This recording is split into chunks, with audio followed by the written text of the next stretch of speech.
This used to be my Burlington Northern GP18, and that was a low nose, and it was a Proto 2000.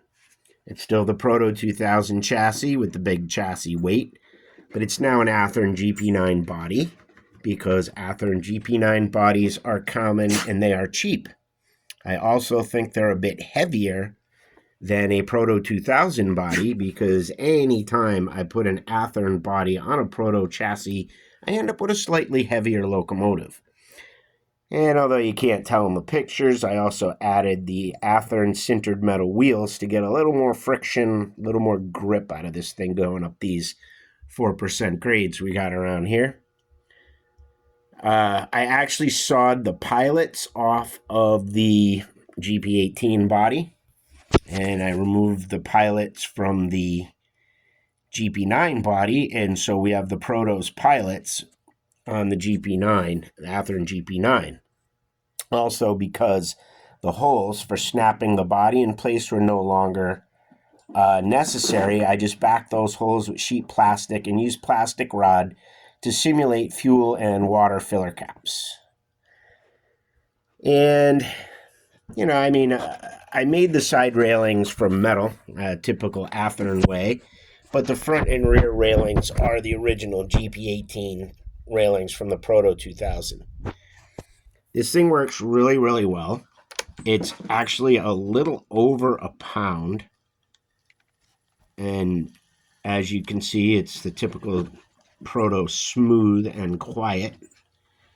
But I gotta say, I do like the look better this way. Even though the body's not accurate, I don't care. I think the Athearn bodies look just fine, accurate or not.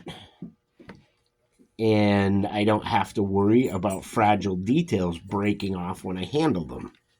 And as I said, I think they're a little heavier than the Proto. You can see that I did add different horns from what usually comes on a GP9. What else did I add? Something else. Oh, some cute little bells. And I thought I had added something else to this thing. Horns, bells, oversized numbers on the number boards. But anyway, this thing runs great. It's a strong puller. Like I said, I think it weighs a little over a pound now.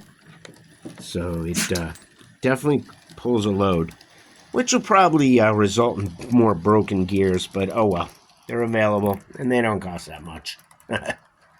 And they're easy enough to change. That's nice too. But yeah, my Burlington Northern collection is going away. I tried to sell my Burlington Northern rolling stock on eBay. Nobody really wanted it. So that stuff's going to get repainted. Most of it will probably be Union Pacific, except for the cabooses. The boxcars will be Union Pacific, because I have a sheet for those. But the cabooses will probably get done as Pennsylvania, since I don't have any Pennsylvania cabooses. But I really like that black look. I like the yellow railings. And just a splash of color here and there for detail. Looks pretty cool. And as you can see, it runs very nicely.